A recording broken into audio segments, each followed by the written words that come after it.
Welcome to Critical Aspects of Law Enforcement, a podcast where we dive into the physical, mental, emotional, and spiritual well-being of the law enforcement officer. Minor injury accident, the 2700 block of 156th Avenue Northeast. All right, welcome back to Critical Aspects of Law Enforcement. I'm your host, Vernon Phillips, and today on the show, we've got a special guest. We have got Sheriff Woods, and I want to turn it over to him, just let him introduce himself, give a little background about who he is, how long he's been in law enforcement. So, Sheriff Woods, I appreciate you coming on, so why don't you go ahead and give us a little background on you.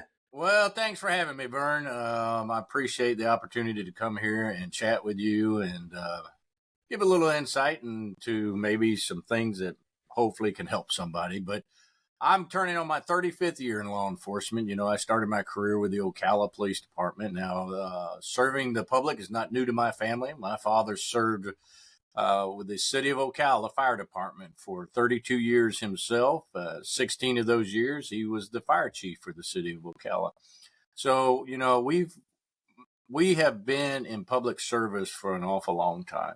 You know, I grew up through the ranks to the Ocala Police Department. I had the privilege of having many opportunities with them and working in special units throughout my career with them. And they helped me grow an awful lot. And then, of course, as you know, Vern, in 2016, I ran for sheriff, and the good citizens and the good Lord said they wanted me here in this position. That's where I am now. Well, that's great. And I know that, you know, there's a lot of people that are appreciative of you in this position, myself included. So obviously you're in law enforcement. Your dad, you said, worked in the fire business. So, I mean, what made you decide not to go to the fire side? I really don't have an answer for that. It wasn't even in my mind. And truthfully, Dad was a reserve for the sheriff's office here for several years. He worked for Don Moreland. Him and Don Moreland know each other. Sheriff Moreland know each other quite well. But Dad told me this is his story. So he was in the Navy. When he got out of high school, he went straight into the Navy during the beginning of the Vietnam War. And then when he got out, he put in 2 applications, okay, with the fire department, with the City of Ocala Fire Department, because back then the county did not have a fire department, or they had volunteers. So he put in for them and then put into the sheriff's office. And he said, back then, whoever called first, that's who you went with. And that was in 1966 that Dad started with them. And they made the first phone call and he jumped on it. But I think he still had law enforcement in him and wanting to be part of it, because he became a fire marshal during his career, and then becoming sworn, he got a certificate. There's quite a few people of the that was in recruit school that you and I know were in the same recruit school with him. So, Oh, wow. That's neat. But I had no desire to be a fireman. You know, I was smarter of the both of us, just so you know. You actually wanted to work for a living. I don't know. Can we say that? Yes, we can. So obviously, you know, you've got an extended history here in Marion County working in law enforcement. You've got a lot of years of service. And so as you kind of look back over that, and now as the sheriff, obviously that's a very, you know, demanding job. There's a lot of things, you know, that take place behind the scenes that a lot of people don't see. A lot of things you have to deal with. So, you know, for yourself, how do you maintain just your overall physical, mental, emotional, spiritual well-being? Like, what is it that you do on a regular and daily basis just to keep yourself balanced and, you know, keep yourself, you know, grounded and not getting burnt out? You know, there's no perfect solution. There's no perfect scenario for myself. Obviously, as you grow through ranks and then obtain a position such as this, your responsibilities increase, and sometimes those burdens get bigger. The load gets bigger. The weight gets bigger. Because the truth is, even from day one, and you've heard me say this, Vern, us in law enforcement, we do not get called to birthday parties, okay? We don't get called to the individual's happiest point in their lives. They don't call, hey, let's dial 911 to have the police come. We just won $2 million, or today's our birthday, let's have the police come. You know, it's not the exciting points. We in law enforcement are dipped into the true evil nature of the human being every single day that we work. And people don't realize the toll that can take on a human being. Whether you're a Christian or not, whether you believe in God or not, it has a toll on you. Yeah, It has a toll on absolutely. your soul and beats you down because you're staring evil in the face every single time, and you see what the human being is capable of doing on the evil side, and it beats you down. And people wonder why. Well, why did this person go rogue? Why did this person do this? Well, the truth is temptation is not around the corner. Temptation is always sitting on our shoulder, and it becomes difficult sometimes for people. Even I know you've heard me say this before when I talk an awful lot. People think that we're perfect, and we're far from it. We're just a human being. Because here's the truth: there were two people that lived on this earth, right? Two people, all by themselves, lived in the most beautiful setting, most perfect setting. Okay, they had one rule to follow, only one. And they couldn't even do that. And it wasn't a hard rule. It was simple. Don't eat from that tree. That was it. It was like a short little sentence, and they couldn't even follow it. And then we in society now have so many rules that we can't even follow, but it takes a beating. You know, I encourage those in law enforcement, one, spiritually, to rely heavily on the good Lord, talk to him. And when I mean people, here's what I get upset at, is when people talk about prayer. It becomes a formal thing, okay? And I get asked to pray an awful lot. And I take that very seriously, okay? Because what you have just done, you have just asked me to step into the presence of God Almighty. That's what you've done. And you have a lot of people that are come out here and they'll read their prayer from a note. Now, my question you've earned, and to your listeners, when you go to somebody's house, you go have a conversation. Do you have your notes with you? And then all of a sudden you go, hey, Vern, can we do this today? Is that how the conversation goes? Is there an intimate? Is there between you and I, like you and I talking right now? There's a reality. And that's the way we should be praying, because you're stepping before the presence of God. And truthfully, those that are reading, they're not stepping before the presence of God. Now, granted, he hears and he listens on a daily basis. Every second, every fraction of a second in this world, he hears every conversation. But do you think those prayers are being listened to? And that's what's a shame. That's what hurts me. So I encourage people to go before the Lord and talk to him like you and I are talking. Mm-hmm. That's the first thing that they should do. Now, I will tell you this, and I'll tell the listeners, and I hope there's law enforcement, your home life, your personal life will affect your work life. Okay? It will take, and your work life in this law enforcement will take a toll on your personal life. And you have to separate the two. You really do. Okay? Sometimes spouses, families don't understand why you don't want to talk about certain things when you come home. And they're curious, and rightfully so, because probably they're scared, they're worried. What did you go through today?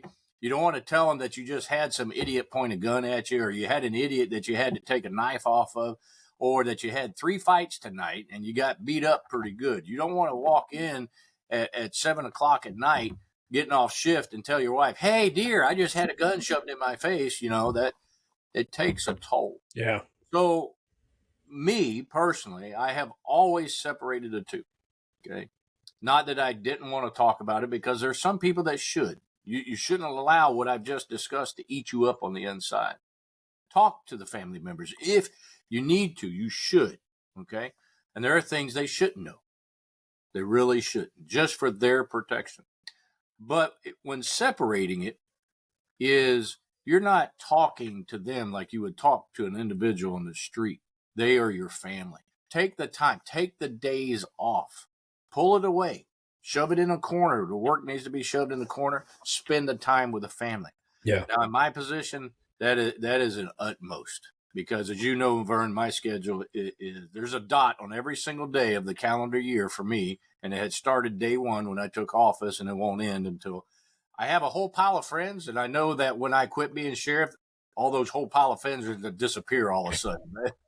But the fact is you have to give yourself personal time. You have to allow you to let it all off, let it all go. Okay. And take the vacation. Okay. Don't allow it come to a point where you end up taking sick time. A lot of people just take sick time because they don't want to show up for work. That's not the good route. You should have already taken that time. Even when you're ending the shift at the end of the day, you come home, you got kids, you go embrace them. You talk to them. Find out what their problems are. Listen to them. Because in a way, it will be a soothing, refreshing, cleansing for you personally, because now you're talking to your child, now you're talking to your spouse, and not talking to evil, and you're not in evil. Yeah. You know, when you make decisions, and I'll tell your listeners, because I know you've heard me say this many times. There's things in us in our life. There's three things I tell them always to do: seek justice, love mercy, and walk humbly. Micah 6:8. If you do those things in law enforcement, okay, and when you make your decisions and the actions you take, they will always be for the right reason. And we have to do that. And, you know, we kind of mentioned off radio about experiences. You know, I'll tell you, in my young career, I have been a person, and that's what makes it, I don't want to say makes it easy for me. It makes it easy to remind me to never forget where I come from. Early in my career, I became a very disgruntled employee. For those that don't know, I was married before Samantha, and I went through a very rough divorce, and it took a toll. Now, if you want to lose weight, I don't encourage a divorce, but if you want to lose weight, take the divorce diet. I tell you, you can lose hundreds of pounds in about 2 seconds. But the fact is, it took a toll. Okay. And that toll took a toll in my career to, you know, where I was a disgruntled employee. I didn't want to do this. I didn't want to do that. Administrations over there saw it. I never got picked for anything, never got put into positions. But a light bulb eventually did come on. And what helped me through it, okay, is I found something in the organization that I had a desire to do, which was traffic. And I focused on building my career at that time in the traffic realm of being a motor unit, being a traffic crash reconstructionist, and then being a supervisor over the unit for numerous years and privilege. But it gave me a focus, and it redirected everybody's opinions and redirected me, and it brought me back into where I should be, because I allowed the beating of the work all combined at once and take you a toll. You know, I know there's individuals in our profession that are out there that they look at the dark side, and look at the dark side within themselves. You know, Vern, both you and I know that the good Lord promises us everything, and both you and I know that the good Lord is going to give us everything that he promises. And you have to stay focused on him. In our lives, listen, I am only here. I am only here in this position. I am only here as a human being. I'm only here on this planet because the good Lord allows me to be here. It's as simple as that. Mm-hmm. We get so focused as human beings to be the worldly possessions, money, objects, trips, all these things, which is great. But our lives are so small compared to eternity. You know, I've always heard it when I was young. You've probably said it sometimes in your sermons, but to compare our life to eternity we are a grain of sand on the beaches of this earth. Mm-hmm. To eternity. That's what we are. Yep. And what we have, and we keep our focus on God and him sending his son for every single one of us. And if we do everything for him, our rewards are far greater than anything that we have right now. It's as simple as that. Never deny him. Are we perfect? No. Far from it. Oh, yeah. We are so far from perfect. And he knows that. And you and I have to know that we're not perfect. I'm going to make mistakes, but I have to know that it is him that I have to go ask, forgiveness from. It is him that I have to stand before one day and explain certain things. But the fact is his arms will be open for us. And that's what we have to focus on, that this world that we live in is a finite, small fraction of what's to come. And always look at the good that's in the world. Look at the good that is in the human being. And I think, and I believe, that individuals personally, if you focus on that, well, a buddy of mine always says, how do you do it, Sheriff? Because we've hunted together for many years. I go to bed at night. I'm usually asleep in about 30 seconds. And he goes, you have a cleared conscience. And if you do the right thing all the time, when it comes time to go to sleep, you'll have a clear conscience and you can sleep well at night in life. I know I went a little bit long there, Vern, but that's a little bit.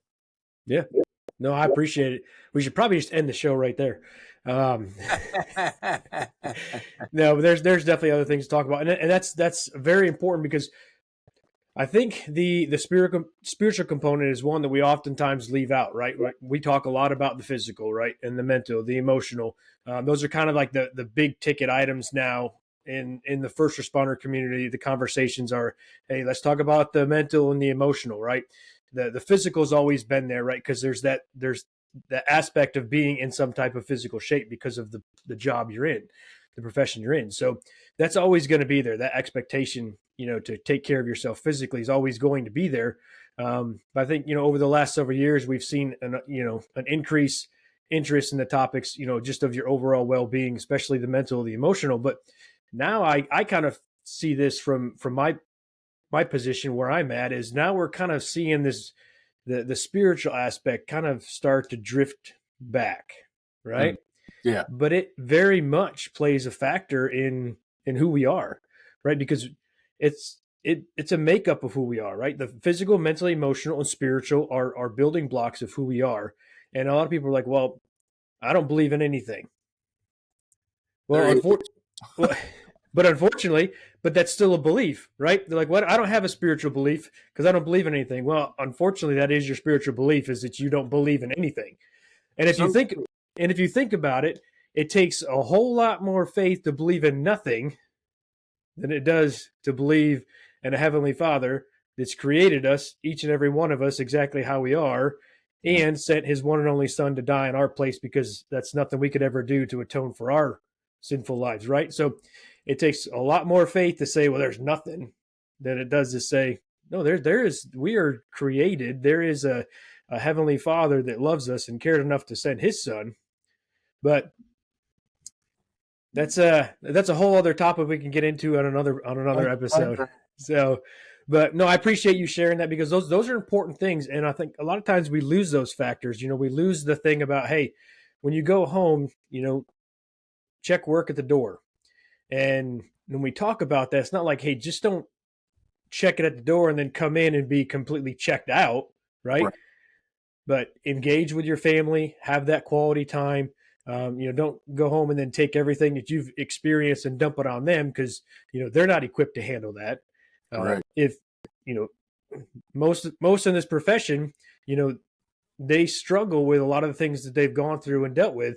So it's like, you've been trained to, do X, Y, Z, and you go home and you dump all that on your family, and they have, no coping skills to deal with that. So absolutely checking that stuff at the door, being present with your family, and, definitely starting the day and making sure that you are having those conversations with the Lord. I mean, that is all good, vital points that need to be plugged in there all the time. But as we kind of progress forward, when we start talking about the profession and from where you're at now, and you look at the profession, what are three of the most significant things that you've learned in your career that you'd want to pass on to somebody else? If you could just say, hey, here's three things that those coming into the profession, those that are currently still in the profession, what are three of the most significant things you want to pass on? I think I already said them. You seek justice, love mercy, and walk humbly. Yep. Because, they all play an important part. In our profession, obviously we have a job to seek justice, because I'm a firm believer that Romans 12 gives us, this is a calling, okay? It is a mission by God, and it's not a mission of some people think like we're out here to squash evil and all that. No, we're just to ensure justice to the people. Loving mercy is a big part of it, because not everybody has committed that unforgivable sin. Okay. Not everybody has crossed that line. There's many people just like myself, we all make mistakes. And as long as that we see that when we're dealing with the public, when we're out here engaging with the community, we got that understanding, say, hey, I get it. I know the problems that are here. Having that mercy, and it doesn't mean having mercy means you let him get away with everything. Having mercy means that I'm going to help you, but this is what we got to start with first. And then lastly, the walking humbly. I think in our profession, a lot of law enforcement think underneath these shirts is a big S. Okay. It's not there. Walking humbly, because especially for those that work for the office of the sheriff, we hold such immense authority and power. Okay. In this great nation of ours, we have our Constitution. It gives us all of the rights, inalienable rights, many things that we in law enforcement have in a split second the ability to take that right away. The right of freedom. The moment I put handcuffs on a person, I'm taking your freedom away from you. And that's a lot of authority, and that's a lot of power. And we have to remain humble to the fact that we have been given this, and that I'm not any better than anybody else. I need to remain so humble that, you probably said it to your kids. I said it to my kids. I know my dad told me, I didn't believe him. When he gave me a good old fashioned spanking, he says, this hurts me more than you. Back of my head, I thought he was nuts. Okay. Yep. But now as an adult, I fully understand what he meant when he said that, because, you look at people out here, it breaks your heart that you have to listen. We've had to arrest our own. You talking about something that breaks your heart? It breaks your heart. Yeah. We have to remain humble in those particular aspects in our career of what we do. One of the questions, and I really hate, and that's a strong word, because I really hate the question. A lot of times CEOs of law enforcement get to ask you, what are the qualities in which you're seeking from an individual? Well, what do you want me to say? I want them to be rapists, murderers, do all evil. No, the common things are, integrity, honesty, trust. But how do I know? How do I know my name doesn't begin with a capital G and it doesn't end with D and it's not three letters? I don't know the human soul. So, of course, what I want is a good, honest person. I want them so that they tell the truth. I want their integrity. Those are the qualities you should seek. But how do I know? Vern, when I finally figured it out. It's taken me an awful long time how to answer who I look for in this scenario in law enforcement. And I'm looking for a mommy and a daddy. Now, not a mother and father, okay? And probably your listeners are going, well, Sheriff, they're the same thing. No, they're not.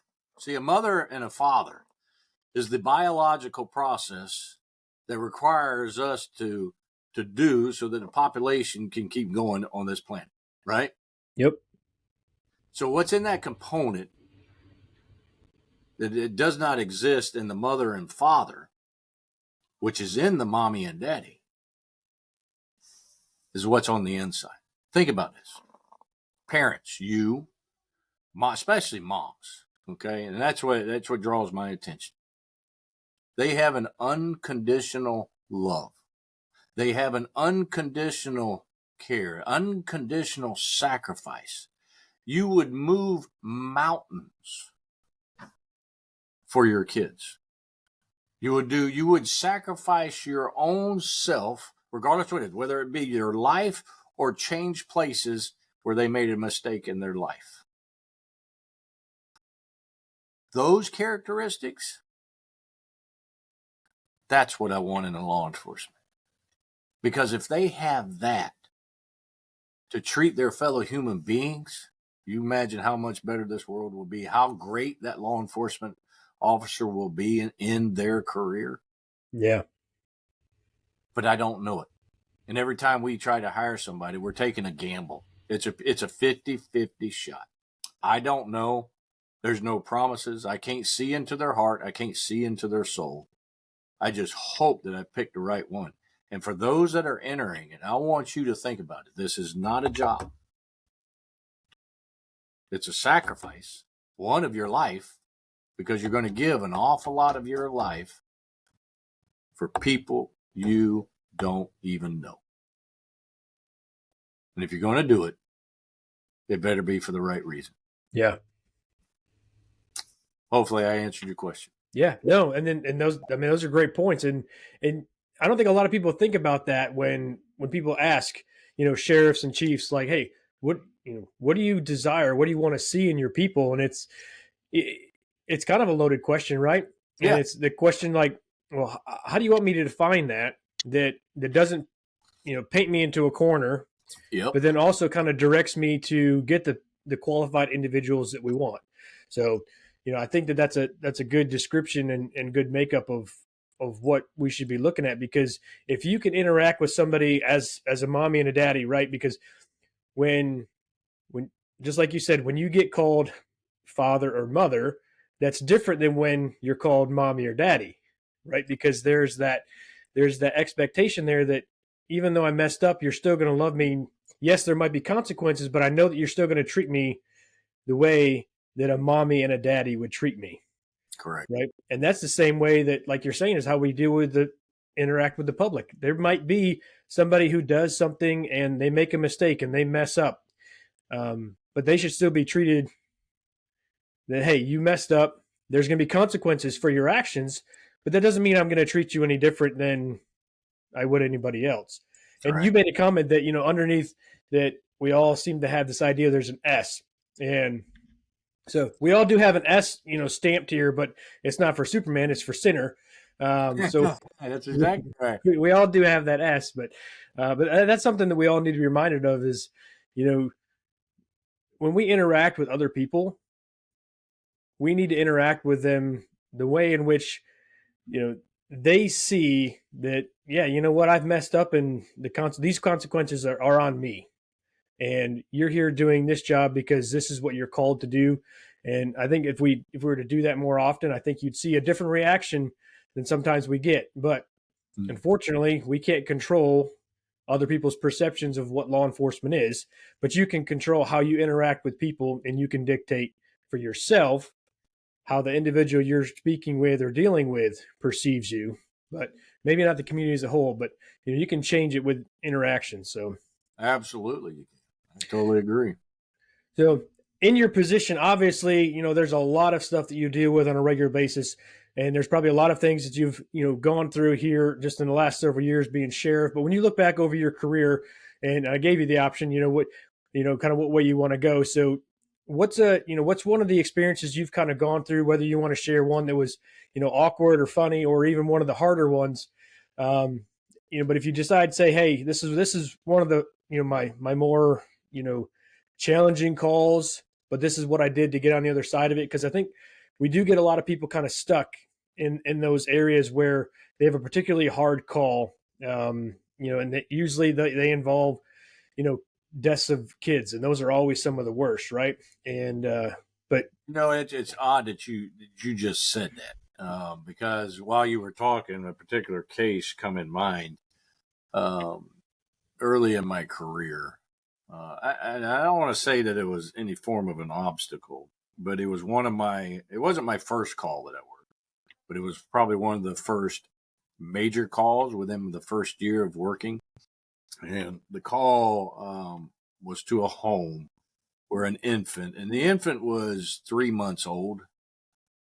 And I got there, and at that time, I had not had any children, so I wasn't a parent at the time.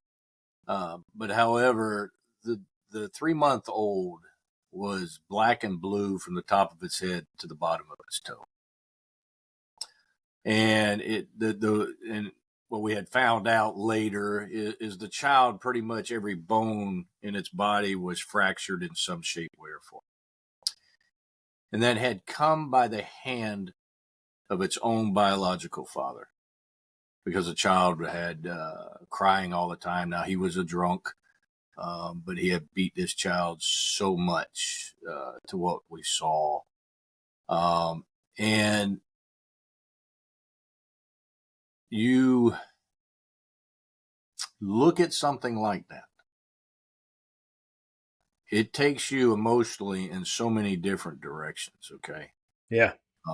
And, on one hand, immediate reaction is to take him in the far corners where no one could ever find him ever again, is what first comes to mind. But the fact is in our profession, and we've discussed this already, of seeing and dealing with those things, those obstacles, what you have to remember is what you are looking at is not you. What you're looking at is not anything that you've done. It's not your fault. It is nothing you could do to prevent it. In a way, an individual, a close friend, many years was a supervisor of mine, that once said, you have to come into these scenarios with a seared conscience. And what I mean by that is to some degree, you have to be oblivious to what you are looking at and focus on what has to be done in the job. Focus on how we're going to take care of the victims in the whole scenario. How are we going to ensure justice is done by preparing for those cases? I told you in the beginning that there's no perfect answer to any of this stuff. Okay. In 35 years, there really isn't anything that ever surprises me anymore. Now, I might get a little shocked and go, oh. Yeah. But it doesn't surprise me.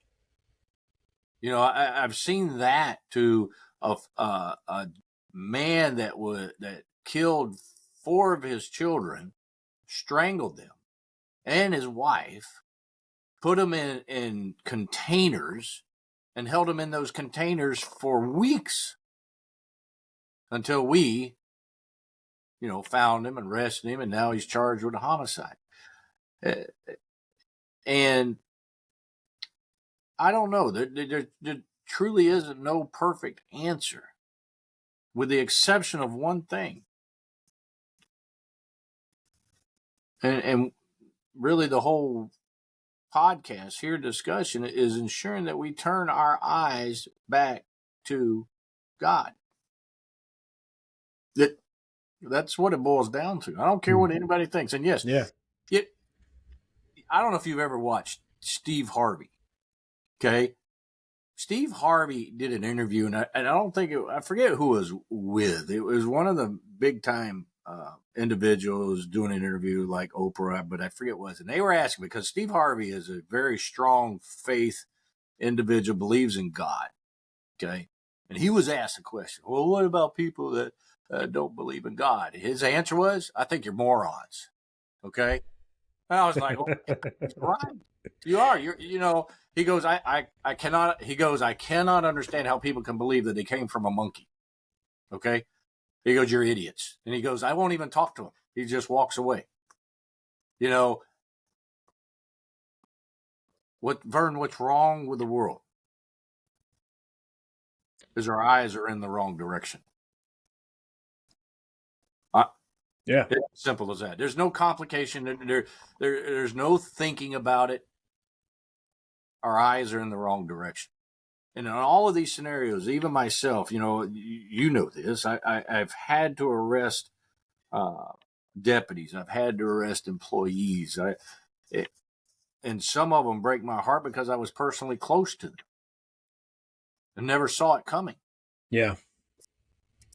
And you just want to cry for a long time just because disappointment, sad, tarnish the badge, tarnish the star, all of that goes through your mind. But you have to focus, turn your eyes back in the right direction, and dealing with all the scenarios. Every scenario doesn't make a difference what it is. Do not allow evil to rule your focus. Do not allow evil to rule you. Because, listen, if God is behind you, there is no force in the universe that can stop him. And if you turn your focus, he will clean it out for you. Your mind, your soul, your spirit, everything. You have to turn back to it. Yeah. It is. I probably took this in a different direction that you wanted to go. No, that's fine. No, and that's the thing. I mean, it goes, there's been conversations where it kind of goes, this way off this way. And I'm like, oh man, I wish we were kind of going more to this way, but no, but I appreciate just your honesty and just that focus of getting back to, where all of our focal point should be, which should be the Lord, right? Should be our relationship with the Father, because, when we get distracted, that's when we mess up, right? You look at King David, a man after God's own heart. He got distracted and ensued a whole lot of chaos, not only for himself, but also for his family. Yeah. And, but being a man after God's own heart, he knew, hey, what do I need to do?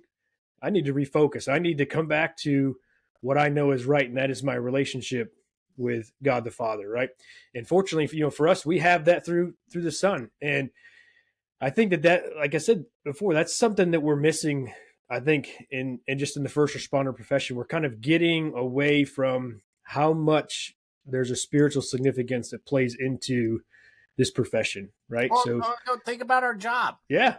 It's good and evil. I don't care what anybody says. It's a fight of good and evil. That's what we do. Yeah. You're either following after your father, God, or you're following after your father, the devil. I mean, right? So, and that's what Scripture tells us. And we even see in the New Testament where Jesus actually calls people out, and he's like, I don't know what you're talking about. You follow after your father, the devil, right? So, right. Yeah. I take the whole thing is for us in law enforcement. Okay. I oftentimes, and I just thought of this. I know that you asked me quite a bit of questions. What I do, I look back on the life of Job. Okay. If people were to look at the whole story of Job, okay, what the man had, what he lost, what he went through, God put him in that position because God already knew what his heart was. But you want to talk about faith. You want to talk about trials. You want to talk about tribulations. You want to talk about torment. You look at that and to see what he went through, and he still stood tall. Yep. Holy mackerel. I don't know if I could ever do that. But It's something that it's our example that we should look at. And even in this career, in our career, that's what we should look at, is something like that. It's not about me. It's not about the individual. It's not about you when you're thinking about things. It's not about me, I. No, it's not. It's well beyond that. Yeah. Yeah.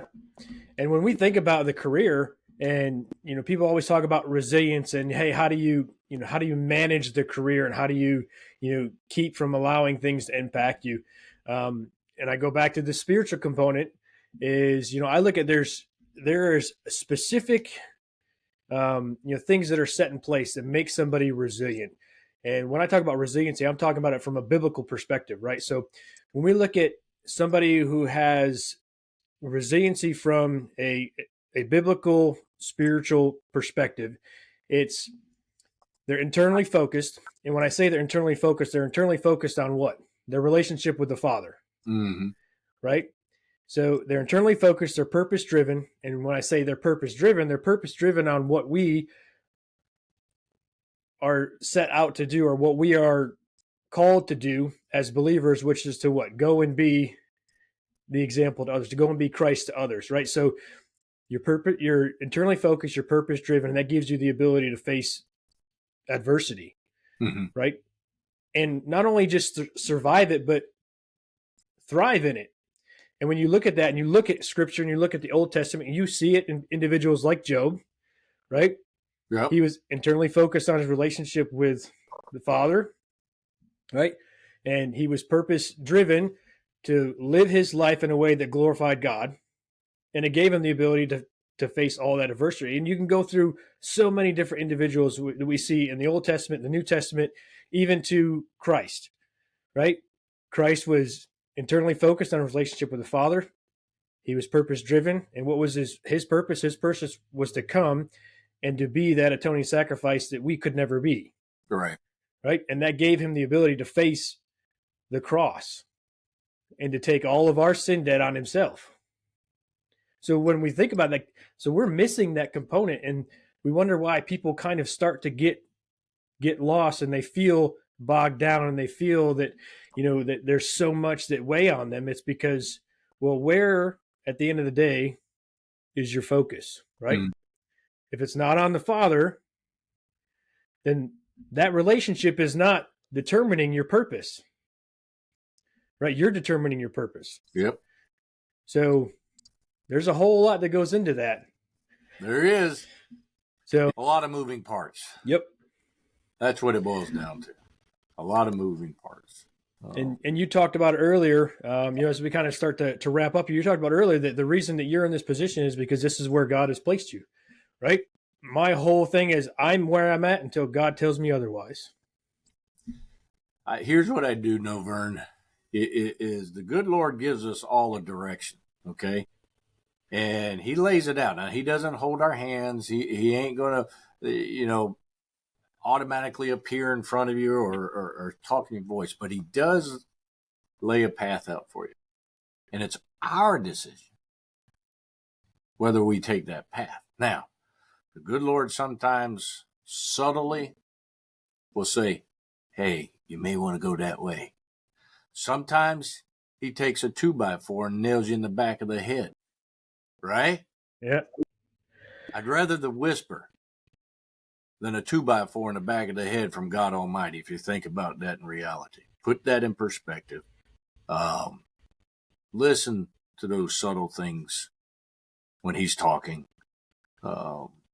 You, me, and here's what's so special is you don't have to be behind a pulpit in a building preaching to be an ambassador for Christ. Nope. Just in any position, from a tree trimmer to a doctor in the highest medical field there is, you can be that example.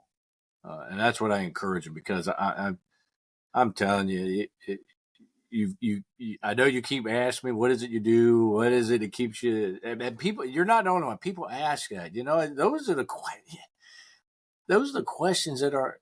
I don't know. I just know where my heart is. Yeah. That's all I know. I'm not Solomon. Okay. I'm not some wise man. I know where I keep my focus. You know, physical. The older I get, the physical kind of slows down. The physical. I played sports my whole young career, and that took a toll on me. But the fact is if you stay focused on, unlike this camera that's going on, it can't stay focused on me. So. Man, it's about to irritate me as can be. I think that's Satan because we're talking. Oh yeah. That's him just reaching out, which is his sole purpose. That's his sole purpose, is to disrupt good. Yep. And remember that. That's a good point. Think about it for a minute.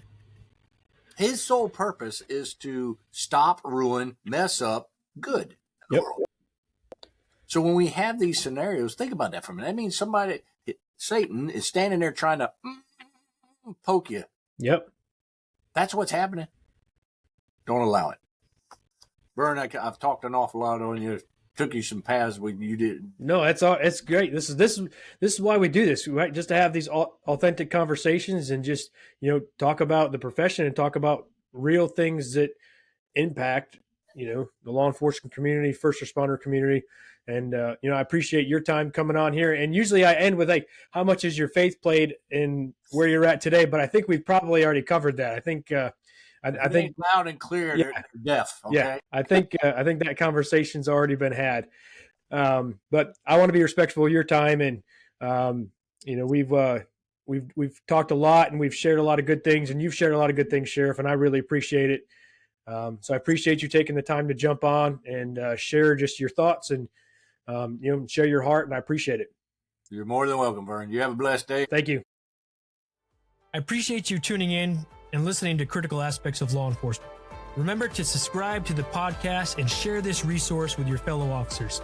The goal of Critical Aspects is to serve, support, and sustain the law enforcement professionals. So head over to www.criticalaspects.org for more resources and information. And as always, God bless and be safe.